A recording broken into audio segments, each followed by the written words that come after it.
Gold, trusted gold buyers. మీరు తాకట్టు పెట్టిన బంగారాన్ని విడిపించి ఈ రోజు ఉన్న మార్కెట్ ధరకు కొనబడను. అగైన్ వెరీ ప్రామినెంట్, చాలా చాలా హాట్ ఇంటర్నేషనల్ టాపిక్ అది మలాకా స్ట్రైట్స్. దాంట్లో చైనా, యుఎస్, ఫిలిప్పీన్స్, ఇండోనేషియా వీళ్ళందరి ఇంట్రెస్ట్ దాంట్లో ఉంది. సో వీళ్ళందరికీ వాళ్ళకి ఆ మలాకా స్ట్రైట్స్ డామినేట్ చేయాలని ఉంది. ఇప్పుడు చూస్తుంటారు మీరు ఫిలిప్పీన్స్ మీద వెళ్ళి వీళ్ళు చైనీస్ వాళ్ళకు బోట్ కొట్టేశారు, వాళ్ళ బోట్ డ్యామేజ్ అయింది వాళ్ళ వైపు నుంచి. రెగ్యులర్గా China wants to dominate South China Sea and Malacca Straits. కానీ యూఎస్కి ఏమో వీళ్ళు ఉండకూడదు అక్కడ. సో యూఎస్ ఏం చేస్తున్నారు, వాళ్ళ షిప్లు కూడా తిప్పుతున్నారు అది రీజన్లోనే, రైట్ ఫ్రమ్ సింగపూర్ నుంచి ఇక్కడ సౌదీ అరేబియా దాకా, బహ్రెయిన్ దాకా తీసుకెళ్తారు, మళ్ళీ వస్తారు, మళ్ళీ తిరుగుతున్నారు, కొలంబోకి వెళ్తారు. దే కీప్ పెట్రోలింగ్ అన్నమాట. అదే టైంలో ఇండియా కూడా, మన ఇండియన్ నేవీ షిప్స్ ఏం చేస్తున్నారంటే, మన హూతీల ప్రాబ్లం వచ్చినప్పుడు, దానికన్నా ముందు సొమాలీ పైరేట్స్ ప్రాబ్లం వచ్చినప్పుడు మనం పెట్రోల్స్ మొదలుపెట్టాం. మన వార్షిప్స్ని ఇండియన్ ఓషన్ రీజన్ నుంచి టువర్డ్స్ గల్ఫ్, ఒమాన్ వైపు వెళ్ళి అట ఒక పెట్రోలింగ్ చేస్తుంటారు వాళ్ళు రెగ్యులర్గా. ఏదైనా ప్రాబ్లం వస్తే ఇమీడియట్ SOS వస్తే రియాక్ట్ అవుతారు, హెలికాప్టర్స్ ఉంటుంది అన్నట్టు. ఇప్పుడు దీంట్లో రష్యా కూడా వచ్చేసారు. యూఎస్కి టెన్షన్, ఇప్పుడు రష్యా వచ్చేస్తుంది. ఇంకా రష్యా రెండు వైపు నుంచి చూస్తారు, మెయిన్లీ యూఎస్ వైపు. వాళ్ళు చైనాతో వాళ్ళకి ఎక్కువ ప్రాబ్లం లేదు. ఇప్పుడు యూఎస్ ఏం చేస్తున్నారు ఇండియన్ ఓషన్ రీజన్లో, వాళ్ళ షిప్స్ని తీసుకొచ్చి ఎక్కడ తిరుగుతున్నారు, ఎయిర్క్రాఫ్ట్ క్యారియర్ తీసుకొచ్చారా. సో మనం కూడా ఏం చేస్తున్నాం, మన వైపు నుంచి కూడా మనం ఎక్స్పాన్షన్ చేస్తున్నాం. మన ప్రేక్షకులకు తెలిసి ఉండొచ్చు, చైనా ఏం చేశారంటే శ్రీలంకలో ఒక పోర్ట్ ఉంది, హంబంబోట అని. ఆ పోర్ట్ వాళ్ళే కట్టి చాలా మటుకు డబ్బులు పెద్ద బిల్ వేసి శ్రీలంకన్ గవర్నమెంట్కి ఇస్తే, వాళ్ళు కొన్ని సంవత్సరాల తర్వాత మా డబ్బులు లేవు కట్టడానికి అని చెప్తే, ఆ పోర్ట్ మేము తీసుకుంటాం అని చెప్పి 99 yearsలో తీసుకున్నారు. అక్కడ చైనీస్ నేవీ షిప్స్ని పెట్టుకుంటున్నారు. సో ఎఫెక్టివ్లీ అక్కడ కూర్చొని వాళ్ళు యూఎస్ ఏం చేస్తున్నారని చూస్తున్నారు అక్కడి నుంచి, రెగ్యులింగ్ అంటే. Apart from that Indian ships. ఇదొక వైపు ఉంటే, మన వైపు అండమాన్ అండ్ నికోబార్ ఐలాండ్స్లో మనం ఒక కొత్త ప్రాజెక్ట్ పెట్టిపోతున్నాం. మీకు గుర్తుంది, గ్రేట్ నికోబార్ ప్రాజెక్ట్. దాంట్లో మనకు ట్రాన్స్షిప్మెంట్ పెడుతున్నాం. అంటే పెద్ద పెద్ద కంటైనర్ షిప్స్ వచ్చి అక్కడ అన్లోడ్ చేసి వెళ్ళిపోతారు సింగపూర్ వైపు, లేకుంటే క్లాంగ్ అని చెప్పి మలేషియాలో ఉంది పెద్ద, అక్కడికి వెళ్ళిపోతాం. సో మనం ఏం చేస్తుంటే ఆ ఐలాండ్ నుంచి, అక్కడి నుంచి గ్రేట్ నికోబార్ నుంచి దాన్ని విశాఖపట్నం వైపు, చెన్నై వైపు, లేకుంటే కొచ్చిన్ వైపు తీసుకెళ్ళి అక్కడి నుంచి ఇంటర్నల్గా మన కంటైనర్స్ పంపించుకుంటాం. ఇది ఒక పెద్ద ప్లాన్ మన దగ్గర ఉండి 78,000 కోట్ల ప్రాజెక్ట్. ఇది టైం పడుతుంది. ఆల్రెడీ మన దగ్గర అండమాన్ నికోబార్ ఐలాండ్స్లో INS బాజ్ అని చెప్పి ఒక నేవల్ ఎయిర్ స్టేషన్ ఒకటి ఉంది. That is already operating. అది కాకుండా అక్కడ ఆబ్వియస్లీ మనం చెప్పట్లేదు, కానీ అక్కడ కూడా పెద్ద ఒక నేవల్ ఫెసిలిటీ రాబోతుంది దీంతో పాటు నికోబార్. దానికోసం సోనియా గాంధీ, రాహుల్ గాంధీ వీళ్ళందరూ వ్యతిరేకిస్తున్నారు దాన్ని. చైనా వ్యతిరేకిస్తున్నారు, వీళ్ళు కూడా వ్యతిరేకిస్తున్నారు. So you can understand the tie up between these two groups అని చెప్పొచ్చు. అదే టైంలో ఇదే Andaman Nicobar islands top most పార్ట్లో, మన ఐలాండ్ నుంచి, లాస్ట్ ఐలాండ్ నుంచి మయన్మార్ వైపు వెళ్ళేటప్పుడు నడిమిట్లో ఒక చిన్న ఐలాండ్ ఉంది called cocoa islands, CO.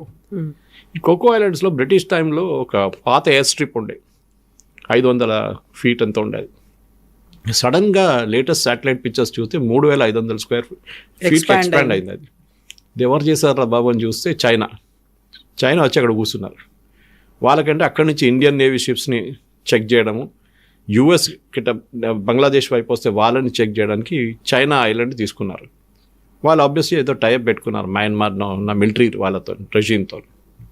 So Indian ఈ ఓషన్ రీజన్ అనేది బికమ్ అ హాట్స్పాట్ నా. అన్ని ఆర్మీస్, అన్ని నేవీస్ అక్కడ తిరుగుతున్నారు, వాళ్ళందరికీ డామినెన్స్ కావాలంటున్నారు. అదే టైంలో యూఎస్కి, బ్రిటన్కి ఒక చిన్న ఐలాండ్ ఉంది కాల్డ్ డిగో గార్సియా. అది మన కొలంబో నుంచి ఇంకా చాలా కిందకి వస్తే బిఫోర్ సేషెల్స్, ఈ ఐలాండ్ పక్కన చిన్న ఒక ఐలాండ్ ఉంది, పాత బ్రిటిష్ ఐలాండ్ ఉండే. దాన్ని ఇప్పుడు బ్రిటన్ అండ్ యూఎస్ వాడుకుంటున్నారు. అది only for ships, naval ships తీసుకొస్తారు, అక్కడ బర్త్ చేస్తారు, అక్కడ రీఫ్యూలింగ్, అక్కడ ఉండడానికి అన్నీ ఉన్నాయి, then food and all replenishment అన్నీ నడుస్తుంది. డిగో గార్సియా నుంచి వీళ్ళు షిప్స్ని పంపిస్తుంటారు అక్కడిక్కడ. సో ఇప్పుడు మీరు చూస్తున్నారు, ఈ హూతీల అటాక్ జరిగినప్పుడు కానీ దానికన్నా ముందు ఇప్పుడు కూడా లేటెస్ట్ ఆల్సో యూఎస్ వాళ్ళ వార్ షిప్స్ని రెగ్యులర్గా ఏరియాలో తిప్పుతున్నారు అక్కడికి. అట్లాంటిక్ వైపు ఎక్కడ టెన్షన్ లేదు, పెసిఫిక్ వైపు టెన్షన్ లేదు. టెన్షన్ ఉందంతా ఇక్కడ ఇదే రీజన్లో. అండ్ చాలా మటుకు Gulf states, for example Qatar నుంచి, బహ్రెయిన్ నుంచి, సౌదీ అరేబియా, UAE వీళ్ళందరూ యూఎస్ మీద డిపెండ్ అవుతారు వాళ్ళ సెక్యూరిటీ కోసం. రేపు ఏదైనా జరిగితే, వాళ్ళ డెమోక్రసీ కాదు కదా, ఇంకోడెవడో కత్తి తీసుకొని చేసేస్తే వాళ్ళ గవర్నమెంట్ మారిపోతుంది అక్కడ. సో దానికోసం వాళ్ళు they are using the US presence అన్నమాట. ఇది వాళ్ళ చాలా మంచి స్ట్రాటజీ. అదే టైంలో రష్యా ఏం చేస్తున్నారంటే, రష్యన్స్ ఆర్ వెరీ స్మార్ట్. వాళ్ళ మీద ఈ యుక్రెయిన్ వార్ స్టార్ట్ అయిన నుంచి వీళ్ళు శాంక్షన్స్ పెట్టారు. ఎవరు మొత్తం నాటో కానీ అటువైపు యూఎస్ కానీ. రష్యన్ కంపెనీలు వాళ్ళ గవర్నమెంట్ వాళ్ళ దగ్గర ఉన్న కొంచెం డబ్బులు యూరోపియన్ బ్యాంక్స్లో పెట్టుకున్నారు. ఒక $300 బిలియన్, చిన్న అమౌంట్ కాదు. ఎవరైనా మనం కూడా చేస్తాం. అది సడన్లీ ఫ్రీజ్ చేసుకున్నారు. ఈ వార్ మొదలు కాగానే రష్యా దగ్గర చెప్పారు, ఈ డబ్బులు మీరు ముట్టలేరు, ఈ డబ్బులంతా ఇప్పుడు మాదైపోయిందని. సో ఇంటర్నేషనల్ లెవెల్లో యూరోపియన్ బ్యాంక్స్కి ఒక పెద్ద ఇమేజ్ దెబ్బతిన్నది ఇది. ఎందుకంటే రేపు ఎవరు వాళ్ళ దాంట్లో డబ్బులు పెట్టరు. చైనా ఏం చేశారంటే ఇమ్మీడియట్గా డబ్బులు విత్డ్రా చేయడం మొదలుపెట్టారు. వాళ్ళు కూడా ఉండే అక్కడ పెద్ద అమౌంట్, ఎందుకంటే రేపు చైనా మీద శాంక్షన్స్ పెట్టవచ్చు. వాళ్ళు దాన్ని బంగారంగా మార్చుకొని ఎక్కడెక్కడో సీక్రెట్ లాకర్స్లో పెట్టుకున్నారు. అది కాకుండా మిగతా అమౌంట్ తీసుకొని వాళ్ళు సెక్యూరిటీస్లో దాంట్లో ఇన్వెస్ట్ చేయడం మొదలుపెట్టారు చైనీస్ గవర్నమెంట్. చైనా సేఫ్గా అయిపోయారు. కానీ రష్యన్ అమౌంట్ ఇప్పుడు కూడా $300 బిలియన్, దాంట్లో $50 బిలియన్ ఆల్రెడీ యూక్రెయిన్కి ఇచ్చారు. It's illegal, blatant. ఇప్పుడు మీ బ్యాంక్ అకౌంట్ ఉందండి, రేపు వచ్చి ఫ్రీజ్ చేసి బ్యాంక్ అకౌంట్ నుంచి డబ్బులు ఇవ్వడానికి వాడుకుంటే you cannot agree to that. So ఇది జరుగుతుంది. రష్యా ఏం చేశారంటే అది కాకుండా ఆఫ్రికాలో చాలా మటుకు ఆఫ్రికా రూల్ చేసింది ఫ్రెంచ్ వాళ్ళు. సంవత్సరాల నుంచి ఆల్మోస్ట్ 200-300 ఇయర్స్ ఫ్రెంచ్ కొలోనియల్స్ ఉండే. మన దగ్గర ఇట్లా బ్రిటిష్ కాలనీ, అది అక్కడ ఫ్రెంచ్ కాలనీ ఉంది. దానికోసం most Africa speak very good French. ఆ ఫ్రెంచ్ కంపెనీ అక్కడ వాళ్ళు ఏం చేశారంటే ఫ్రెంచ్ వాళ్ళ లోకల్ గవర్నమెంట్ ప్రాబ్లం మొదలు పెట్టినప్పుడు వాళ్ళకి ఇండిపెండెన్స్ కావాలన్నప్పుడు ఫ్రెంచ్ వాళ్ళు పారిపోయారు. కానీ ఫ్రెంచ్ వాళ్ళ రీప్లేస్మెంట్ రష్యన్స్ వచ్చారు. రష్యన్స్కి ఒక బాగా యాటిట్యూడ్ ఉంది, మీరు గవర్నమెంట్ ఎట్లైనా నడిపించుకోండి, డెమోక్రసీ మాకు పనికిరాదు, మాకు కావాల్సింది అక్కడ ఉన్న మినరల్స్ మిగతా అన్ని నేను చూసుకుంటాను, మీకు డబ్బులు కావాలని డబ్బులు ఇస్తాను. The same thing China was doing now. Djibouti అని చెప్పి ఆఫ్రికాలో కార్నర్లో ఒక పెద్ద నేషన్ ఉంది, క్యాపిటల్ జిబూతి. జిబూతిలో దెర్ ఇస్ 600 మంది ఉన్న చైనీస్ ఒక ప్లేస్మెంట్ అక్కడ పెట్టారు, ఒక బెటాలియన్ తీసుకొచ్చి. చైనా వాళ్ళు ఎక్కడ చైనా, ఎక్కడ Djibouti. So everywhere string of pearls అని చెప్పి చైనా వాళ్ళు ఒక స్ట్రాటజీ తీసుకొచ్చారు ఇండియన్ ఓషన్ డామినేట్ చేయడానికి. మనమేమో మన వైపు నుంచి ఉన్న మన పెట్రోలింగ్ వైపు పెట్టి మన కార్నికోబార్ ఐలాండ్స్ ఇక్కడ లక్షద్వీప్లో కూడా మనకు బేస్ పెట్టాము, ముందు లేకుండే. కార్వార్ అక్కడ నేవల్ బేస్ స్ట్రెంగ్తన్ చేసాం మనం. కొచ్చిన్ షిప్ యార్డ్లో తయారు చేయడము, షిప్స్ రిపేర్ చేయడం అక్కడ మొదలుపెట్టాం. సో ఓవరాల్ ఇండియన్ ఓషన్ రీజన్ని డామినేట్ చేయడానికి రష్యాకి ఒక ఆప్షన్ తీసుకొచ్చాం మనం. ఇప్పుడు యూఎస్కి ఏం చేయాలని అర్థం కావట్లేదు. శాంక్షన్స్ ఎట్లా పెడతారు, పెట్టలేరు. వీఆర్ జస్ట్ టెలింగ్ మీకు కూడా. ఇన్ఫ్యాక్ట్ అదే అగ్రిమెంట్ మనకు యూఎస్తో ఉంది, the same agreement which is sign with Russia. యూఎస్తో కూడా సైన్ చేస్తాం, కానీ యూఎస్కి మన ప్రెసెన్స్ అక్కర్లేదు. వాళ్ళకి బహ్రీన్ ఉంది, పక్కన యెమెన్, ఒమాన్ ఉన్నారు, ఇటువైపు ఏమో డిగో గార్సియా ఉంది, కావాలంటే శ్రీలంకకి వెళ్ళిపోవచ్చు రేపు. అది కాకుండా మనం ఇంకొక స్టెప్ తీసుకున్నాం, అది ఎక్కువ కవరేజ్ రాలేదు మన మీడియాలో. ఒక 6 నెలల ముందు మన మ్యాజగాన్ డాక్ అని చెప్పి మన ముంబై దగ్గర మేజర్ నేవల్ షిప్ ఫెసిలిటీ ఒకటి ఉంది, మ్యానుఫ్యాక్చరింగ్ ఫెసిలిటీ. వాళ్ళు శ్రీలంకలో ఒక నేవల్ షిప్ కంపెనీ ఉంది కొలంబో దగ్గర. They went to huge losses, వాళ్ళకి డబ్బులు లేదు. వీళ్ళు వెళ్ళి స్టాక్ ఎక్స్చేంజ్, కొలంబో స్టాక్ ఎక్స్చేంజ్లో ఆ కంపెనీని కొనుక్కున్నారు మ్యాజగాన్ డాక్ వాళ్ళు. సో ఆ కంపెనీ ఇప్పుడు మన దగ్గర ఉంది. వాళ్ళకి పెద్ద ఒక షిప్ యార్డ్ ఉంది అక్కడ రిపేరింగ్. అది మొత్తం ఇండియా చేతికి వచ్చేస్తుంది. మనం తీసుకెళ్ళి మన 2 నేవీ షిప్ రిపేర్ అని చెప్పి అక్కడ పెట్టుకున్నాం. అది రిపేర్ ఉందో లేదో తెలియదు, కానీ our presence is there in Sri Lanka now officially. China పక్కన హంబంబోట, వీఆర్ ఆల్సో దేర్ అన్నమాట. సో మీరు ఏం చూస్తున్న కవిత గారు అంటే ఈ ఇంటర్నేషనల్ లెవెల్లో ఒక జాకింగ్ నడుస్తుంది ఫర్ స్పేస్. మనం ఎప్పుడైనా చాలా టైట్ ఉన్న స్పేస్లో మీరు కొన్ని షీప్ చూసుంటారు, మీరు మేకల్ని తీసుకెళ్తారు, వాళ్ళు ఎట్లనో స్పేస్ క్రియేట్ చేసుకుంటారు వాళ్ళు. ఇదే నడుస్తుంది ఇంటర్నేషనల్ లెవెల్లో కూడా. China, Russia, US, NATO plus India, ఈ 5 కంట్రీలు వీళ్ళ గేమ్ కంప్లీట్గా ఆడుకుంటున్నారు ఇండియన్ ఓషన్ రీజన్. దాంతో ఈ రెలాస్ అని చెప్పి అగ్రిమెంట్ చాలా పనికొస్తుంది. అది కాకుండా పుటిన్ గారు వచ్చి మాట్లాడారు, Su-57 చేయొచ్చు, తయారు చేయొచ్చు, we can do it, we can have a joint venture in India, but we will wait. ఇది ఒక 2-3 నెలలు సెటిల్ అయిపోతుంది యూక్రెయిన్ వన్స్ ఫర్ ఆల్. దాని తర్వాత దే విల్ అనౌన్స్. ఒకటేంటంటే రష్యాకి ఇప్పుడు వాళ్ళ దగ్గర their economy is doing well, doubt లేదు, కానీ మ్యానుఫ్యాక్చరింగ్ ఫెసిలిటీ చాలా మటుకు దెబ్బతిన్నది వాళ్ళది. వాళ్ళ ఎక్విప్మెంట్ తెచ్చుకోలేకపోతున్నారు, ఎంబార్గో ఉంది వాళ్ళ మీద. మీకు ఒక రోబోటిక్ మెషిన్ కావాలన్నా, మీకు వెల్డింగ్ మిషన్లు కావాలన్నా, మీకు కటింగ్ మిషన్లు కావాలంటే చైనా దగ్గర నుంచి తెప్పించుకోవాల్సి వస్తుంది వాళ్ళకి. చైనా ఇస్తారు కూడా, వాళ్ళకి ప్రాబ్లం లేదు. అది కాకుండా వాళ్ళకి ఇంకా ప్రొడక్షన్ పెంచాలంటే, థర్డ్ కంట్రీస్కి అమ్మాలంటే, థర్డ్ వరల్డ్ కంట్రీస్కి ఇండియాని బేస్గా యూజ్ చేసుకోవచ్చు. BrahMos is a classic example of that. BrahMos అనే ప్రాజెక్ట్ చాలా సంవత్సరాల ముందు ఇండో రష్యన్ జాయింట్ వెంచర్, ఇండియాకి 51%, బ్రహ్మపుత్ర అండ్ మాస్కోవా 2 రివర్స్ పెట్టి బ్రహ్మోస్ అని చేశారు. దాంట్లో ఇండియన్ గవర్నమెంట్కి 51%, రష్యన్ గవర్నమెంట్కి 49%. దాన్ని మనం ఏం చేస్తున్నప్పుడు ఇండోనేషియాకి అమ్ముతున్నాం, ఫిలిపీన్స్కి అమ్ముతున్నాం, అందరికీ అమ్మేస్తుంటాం మనం బ్రహ్మోస్. ఇప్పుడు మనకున్న కెపాసిటీ మనకుంది. ఇప్పుడు next generation of BrahMos we are going for upgrade no. And యూపీలో ఒక ఫ్యాక్టరీ సెటప్ చేశారు. కొత్తగా ఎక్స్పాన్షన్ ట్రివాండ్రంలో ఉన్న ఫ్యాక్టరీ పక్కన కేరళ గవర్నమెంట్ ల్యాండ్ ఏంగానే అది కూడా స్టార్ట్ చేసేస్తారు వాళ్ళు. అట్లాంటి ఒక ప్రాజెక్ట్ తీసుకొచ్చి ఇండియాలో పెట్టి ఇక్కడ ఎస్యూవీ తయారు చేసి SU-57 తయారు చేసి అమ్మొచ్చు. సుఖోస్ని S-500 గురించి చాలా మటుకు టాపిక్, ఎందుకంటే S-400 really work well during operation Sindhu. So S-500 కూడా మనం తీసుకోవాలన్నారు. దాని కూడా టాక్స్ నడిచింది, కానీ బయట చెప్పరు. All that discussion that happened in Hyderabad house, ఆ రోజు ఏం జరిగిందో మనకు తెలియదు. మినిస్ట్రీ ఆఫ్ ఎక్స్టర్నల్ అఫేర్స్ రీడౌట్లో ఇది ఏం చెప్పరు. వాళ్ళు అన్ని డిప్లొమాటిక్గా అక్కడిక్కడ లేనట్లు అక్కడ టచ్ చేయకుండా ఎక్కడ టచ్ చేయకుండా మాట్లాడతారు వాళ్ళు. బట్ ఓవరాల్ చూస్తే ఎస్, పుటిన్ ఎందుకు వచ్చారు భారతదేశం, మీరు చెప్పినట్టు 25 గంటల కోసం ఇంత దూరం తిరిగి రావాల్సి వచ్చిందా, ఫోన్లో మాట్లాడుకోవచ్చు కదా అని చాలామంది అడిగారు. అది కాదు, the photo optics is very important. ఆయన ఎక్కడ రానియట్లేదు. ఆ టైంలో ఇండియాకి వచ్చారు వీళ్ళు. మన దగ్గర ఉన్న 3 countries, I won't take the names, వాళ్ళ డిప్లొమాట్స్ అంటే వాళ్ళ సీనియర్ మోస్ట్ డిప్లొమాట్స్, వాళ్ళు ఎంబసీ ఆఫీషియల్స్, వాళ్ళు ఒక లెటర్ రాశారు. ఆపోజిట్ ఎడిటోరియల్ ఒక మ్యాగజైన్ మన దగ్గర న్యూస్ పేపర్లో ఆర్టికల్ రాశారు, why Putin should not be allowed in to India.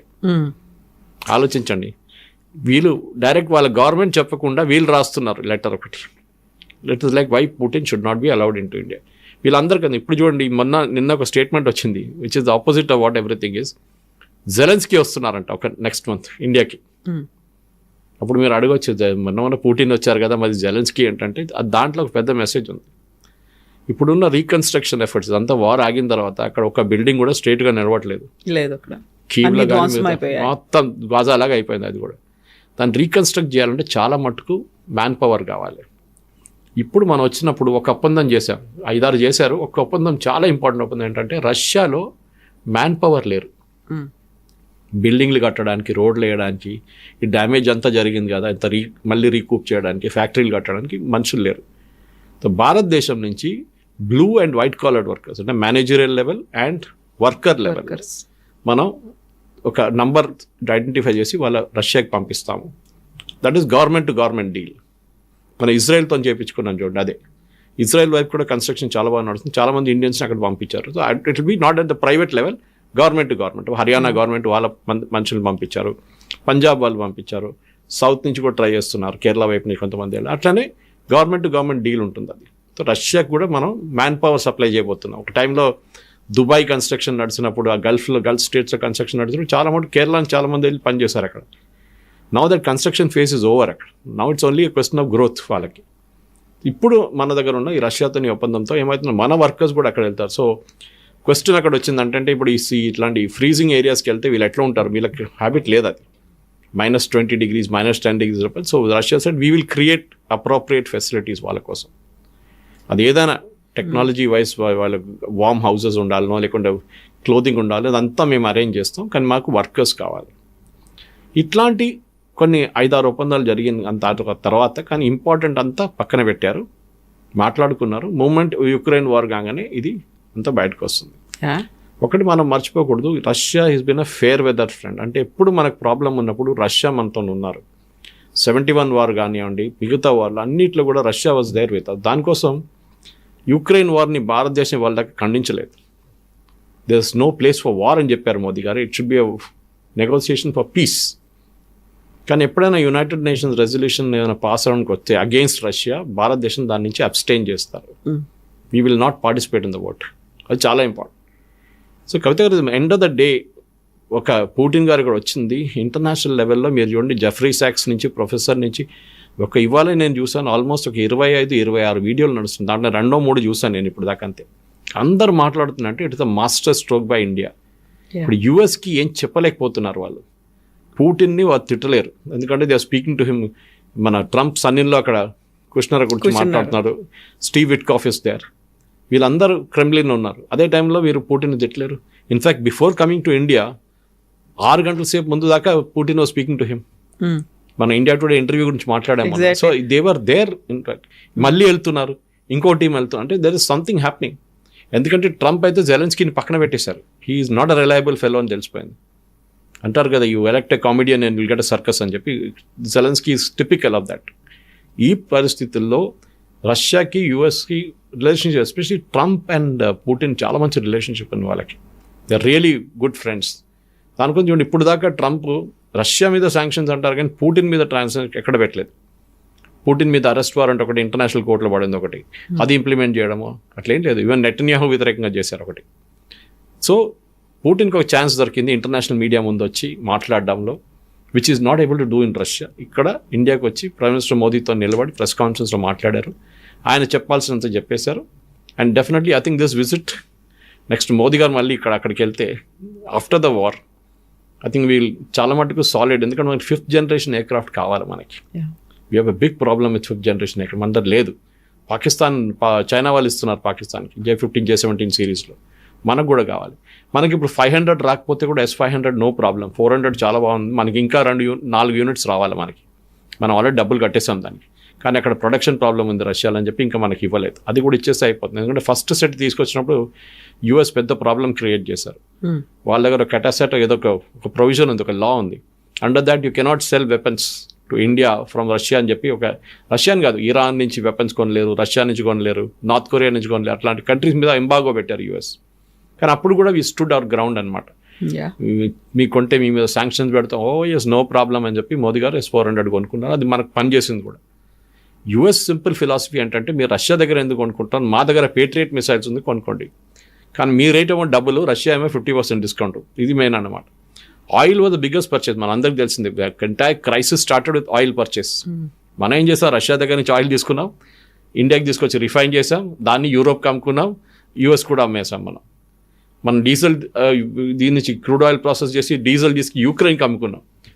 ఇప్పుడు ట్రంప్ ఏమన్నారు, ఈ డబ్బులతోని యూక్రెయిన్ కొడుతున్నారు రష్యా, భారతదేశం ఇస్తుంటే అందుకోసం మీ మీద శాంక్షన్స్ అన్నారు. పుటిన్ వచ్చి మొన్న ఏమన్నారు, మా దగ్గర నుంచి ట్రంప్ యురేనియం కొనుకెళ్తున్నాడు, వాళ్ళ ప్లాంట్స్ కోసం, న్యూక్లియర్ ప్లాంట్స్ కోసం, మళ్ళీ శాంక్షన్స్ ఎవరి మీద పెట్టాలని అడిగారు ఈసారి. Which is a good question, very good question. So overall మన జియో పొలిటికల్ సిచ్యువేషన్ చూస్తే భారతదేశం చాలా డిప్లొమాటిక్లీ హ్యాండిల్ చేస్తుంది. దాంతో ఎక్కువ సాంగ్ అండ్ డ్యాన్స్ చేయకుండా, ఎక్కువ స్టేట్మెంట్లు ఇవ్వకుండా, quietly what ever they had to do they did. దీని తర్వాత ఒకసారి యుక్రెయిన్ రష్యా వార్ ఆగిన తర్వాత ఇమ్మీడియట్లీ ఏం ఆడుకున్నారో దాన్ని నెక్స్ట్ ఫామ్లో తీసుకెళ్తారు. దాని చాలా పెద్ద ప్రాసెస్. అది SC-57 ఏదో సూపర్ మార్కెట్లో దొరికేది ప్రోడక్ట్ కాదు, అక్కడ వెళ్ళి బ్యాగ్ వేసుకొని తీసుకోవడానికి. అది ఆర్డర్ చేయడానికి పెద్ద ప్రాసెస్ ఉంది. బహుశా జరుగుతుంది, 1 సంవత్సరం 2 సంవత్సరాలు పట్టొచ్చు. దాని తర్వాత జాయింట్ ప్రొడక్షన్ ఫెసిలిటీ HALతోనో ఎవరితోనో చేయొచ్చు అది. But overall I think it's a great visit, దాంట్లో డౌట్ లేదు. కానీ దాంట్లో ఆప్టిక్స్ ఎక్కువ ఉండే, హైదరాబాద్ హౌస్ ఫోటోగ్రాఫ్ కానీ, ప్రెసిడెన్షియల్ డిన్నర్ కానీ ఇదంతా. But president Putin was given his place in history అని చెప్పొచ్చు. ఎందుకంటే ఆయన I think he has seen from Narasimha Rao to Modi గారి దాకా ప్రైమ్ మినిస్టర్స్ని చూశారు. అటు US వైపు 5 ప్రెసిడెంట్లు చూశారు ఆయన ఇప్పుడు దాకా. అంతా I think 20+ years he has now been in the power in Kremlin. So definitely you have to take him seriously. And light తీసుకోలేరు మీరు. ఇంకా ఒక 10 సంవత్సరాలు కూడా ఉండొచ్చు ఆయన ఈజీగా. Let us deal with the way it should B dwelt. Ukraine war కూడా చాలా మటుకు US కూడా తెలిసిపోయింది. రష్యాకు ఉన్న ఒక సెక్యూరిటీ కన్సర్న్ ఉండే వాళ్ళు దాన్ని తీర్చుకున్నారు. Every day they are advancing by about almost last 1 monthలో they have advanced by about 3,000 square kilometers. గాజాది డబుల్ సైజ్ ఆక్యుపై చేసుకున్నారు యుక్రెయిన్కి వెళ్ళి. సో ఇంకొక 2 వారాలు 3 వారాలు నడిస్తే యుక్రెయిన్ని మొత్తం ధ్వంసం చేసేస్తారు. నిన్న రాత్రి కూడా జరిగిన చాలా మటుకు రేట్ జరిగింది, మిసైల్స్, డ్రోన్స్తో సహా. సో జెలెన్స్కీ ఎండ్ గేమ్ వచ్చేసింది ఇప్పుడు. మోస్ట్ ప్రాబ్లీ పారిపోతాడు. స్విట్జర్లాండ్లో ఇక్కడ డబ్బులన్నీ పెట్టుకున్నాడు. US కాంగ్రెస్లో ఒక ఇన్వెస్టిగేషన్ నడుస్తుంది, ఈయనకి ఇచ్చిన డబ్బులు ఈయన ఏం చేసిండు అని చెప్పి జెలెన్స్కీ. ఆయన మీద చాలా మటుకు ప్రెషర్ ఉన్నాయి. Maybe he will give it to opposition leader ఒక ఆయనకి ఇచ్చేసి వెళ్ళిపోతాడు అక్కడి నుంచి. And Putin will be back in full flow after that. So ఇక్కడ భారతదేశానికి రాకముందు పుతిన్ ఇచ్చినటువంటి ఇంటర్వ్యూలో డిఫెన్స్ మెకానిజమ్స్, డిఫెన్స్ ఉన్నటువంటి ఎక్విప్మెంట్స్ గురించి చెప్పినప్పుడు we're not selling, we're sharing అనే ఒక మాట అన్నారు. ఆ తర్వాత ఇక్కడ నుంచి వెళ్ళిన తర్వాత వినిపించినటువంటి వార్తలు ఏంటంటే రష్యాలో ఉన్నటువంటి చలికి భారతదేశం వెచ్చదనాన్ని ఇవ్వబోతోంది. How come it is possible? అసలు ఈ 2 వెదర్ కండిషన్స్ కోసం దానికి సంబంధించి ఒప్పందం ఏంటి? ఇది నేను ఆ రిలాస్ అగ్రిమెంట్లో ఉంది యాక్చువల్ కవిత గారు, దాంట్లో కనెక్షన్ ఉంది. మీరు చెప్పిన ఒక కోర్ట్కి రష్యాలో నేను చెప్పాను చూడండి, నార్దర్న్ రష్యా మొత్తం it be frozen for 6 to 8 months in year. అది మొత్తం ఫ్రీజ్ అయిపోతుంది ఆర్టిక్ సర్కిల్ దగ్గర. అక్కడ ఏం చేయలేరు మీరు, రష్యన్ షిప్స్ అక్కడ ఆగిపోతుంది. దాని బదులు మన దగ్గర ఉన్న వార్మ్ వాటర్స్ ఇండియన్ ఓషన్ రీజన్లో మలక్కా స్ట్రేట్ మనం ఇప్పుడు మాట్లాడని చూడండి, అక్కడ తీసుకొస్తే they can continuously keep working. అక్కడ వేసుకొని మీరు ఏం చేసుకుంటారు రష్యా వైపు? నథింగ్ ఈజ్ హ్యాపెనింగ్ అక్కడ. మీరు ఇటువైపు తీసుకొచ్చినప్పుడు then it works very well. So Russia దగ్గర ఉన్న చలి మన దగ్గర ఉన్న హాట్ వాటర్, అవును, వామ్ వాటర్తో పనిచేస్తుంది చాలా మటుకు. సో రష్యాకి ఇది పెద్ద ఓపెనింగ్ ఇచ్చాం మనం. రేపు మనకి ఆయిల్ పైప్ లైన్స్ వేయడానికంటే రష్యా కావాలంటే చైనా వైపు నుంచి మన వైపు ఆయిల్ పైప్ లైన్స్ పంపించవచ్చు. మన ట్యాంకర్లు తెప్పించుకోక్కర్లేదు. We may even convert something to natural gas. For example Qatar is big natural gas producer, కానీ మన రష్యా దగ్గర నుంచి కూడా కొనుక్కోవచ్చు. ఇప్పుడు ఎట్లయిందంటే యూరోప్ మనకన్నా ఎక్కువ గ్యాస్ తీసుకుంటున్నారు, చైనా మనకన్నా ఎక్కువ ఆయిల్ కొనుక్కుంటారు, కానీ మన మీద టారిఫ్లు పెట్టారు. అది ప్రెసిడెంట్ ట్రంప్కి తెలిసిపోయింది. That it is a big mistake. 50 products మీద తగ్గించేశారు టారిఫ్ ఆల్రెడీ. మిగతాది అగ్రిమెంట్లో ఇప్పుడు రాబోయే అగ్రిమెంట్లో అది కూడా క్లియర్ అయిపోతుంది. కానీ పుటిన్ది రష్యా మీద ఎంత ప్రెషర్ పెట్టినా కానీ Russian economy has held back. వీళ్ళేమనుకున్నాడు కవిత గారు, ఈ రూబుల్ అనే ఎకానమీ పడిపోతుంది అనుకున్నారు మూమెంట్ ద వార్ మొదలైన శాంక్షన్ పెట్టగానే. కానీ భారతదేశం రష్యా నుంచి ఆయిల్ కొంటున్నప్పుడు we are paying them in roubles, not dollar. China కొనుక్కున్నప్పుడు చైనాకి రష్యా యుఎన్లో పేమెంట్ చేస్తున్నారు, ఇటువైపు వస్తుందో రూబుల్స్లో పే చేస్తున్నారు. రష్యా మన దగ్గర ఇంపోర్ట్ చేసుకున్న దానికి మనకు రూపీలో పేమెంట్ చేస్తున్నారు. దీంట్లో ఒక మేజర్ ఫ్యాక్టర్ మనం మిస్ అయిపోతున్నాం, యుఎస్ డాలర్. ఇప్పుడు దాకా అంటే ఒక 10 సంవత్సరాల ముందు దాకా యుఎస్ డాలర్ అంటే డిఫాక్టో, అన్నీ మనం యుఎస్ డాలర్కి చెప్తాం, ఇన్ని బ్యారెల్కి ఇన్ని డాలర్లు అని. ఎగ్జాక్ట్లీ. సడన్గా ఈక్వేషన్ నుంచి డాలర్ని తీసేసాం. ఎందుకంటే రష్యా మీద శాంక్షన్స్ పెట్టినప్పుడు యూక్రెయిన్ వార్లో స్విఫ్ట్ అని చెప్పి ఒక ఇంటర్నేషనల్ సిస్టమ్ ఆఫ్ పేమెంట్స్ ఉంది, అదే కంట్రోల్ చేస్తుంది మొత్తం. It's like A software that runs the entire international banking system. ఈ కంట్రీ నుంచి ఈ కంట్రీ మనీ మూవ్, డబ్బులు మూవ్ చేయడంలో అంతా. దాని నుంచి రష్యాని బయటకు తీసుకుని రష్యా ఏం చేస్తారు, మరి ఎట్లా డీల్ చేస్తారు? రష్యా ఏమన్నారంటే మీరు కొనుక్కోండి ఆయిల్ మాత్రం, మీ pay me by roubles. So మనం మన దగ్గర ఉన్న అమౌంట్ రూబుల్స్గా కన్వర్ట్ చేసి రష్యాకి పేమెంట్ చేస్తున్నాం. డాలర్ ఎక్కడ లేదు, డాలర్ అసలు కనిపించట్లేదు. So president Trump is become very upset no. ఎందుకంటే ఆయన ఏమన్నారంటే ముందు బ్రిక్స్ పెట్టినప్పుడు బ్రిక్స్ ఒక కామన్ కరెన్సీ తీసుకొస్తామని మన ఒక థాట్ ప్రాసెస్ ఉండే. అప్పుడు ఏమన్నారంటే అది చేస్తే వీళ్ళందరూ నేను బ్యాన్ చేసి పడేస్తా అన్నారు. ఇండియాతో సహా సౌత్ ఆఫ్రికా, చైనా, వీళ్ళందరినీ, రష్యా అందరినీ బ్యాన్ చేస్తారు. దాని తర్వాత సౌదీ అరేబియా జాయింట్, చాలా నేషన్స్ జాయిన్ అయింది దాని తర్వాత ఈ బ్రిక్స్లో. ఇప్పుడు బ్యాన్ చేస్తే సౌదీ అరేబియాని కూడా బ్యాన్ చేస్తారా మీరు? సో సౌదీ అరేబియా కూడా కొంచెం అగ్రెసివ్ అయిపోతుంది. ఎందుకంటే వాళ్ళకేం తెలిసిందంటే రష్యన్ ఆయిల్ $40 వీళ్ళు భారతదేశానికి అమ్ముతున్నప్పుడు మా ఇదేమో 80 నుంచి నడుస్తుంది. ప్రెసిడెంట్ ట్రంప్ ఏమంటున్నారు, దాన్ని కూడా తగ్గించాలి, మీరు మీ ఆయిల్ ప్రొడక్షన్ పెంచుకోండి అంటున్నారు. ఎప్పుడైనా ఎకనామిక్స్లో సప్లై అండ్ డిమాండ్లో సప్లై ఎక్కువైపోతే ప్రైస్ పడిపోతుంది. ఏమంటున్నారంటే సౌదీ అరేబియా దగ్గర మీ ఆయిల్ ప్రొడక్షన్ పెంచండి, తీసుకెళ్తే ఇది $50 పడిపోతుంది పర్ బ్యారెల్. రష్యా ఏమో 40కి అమ్ముతున్నారు. So Russia will not be able to cell. కానీ సౌదీ అరేబియా చేయడానికి రెడీ లేరు, ఎందుకంటే వాళ్ళకి బేసిక్ ప్రొడక్షన్ కాస్ట్ ఉంటుంది. ఆ ప్రొడక్షన్ కాస్ట్ తర్వాతే వాళ్ళకి ప్రాఫిట్ వస్తుంది.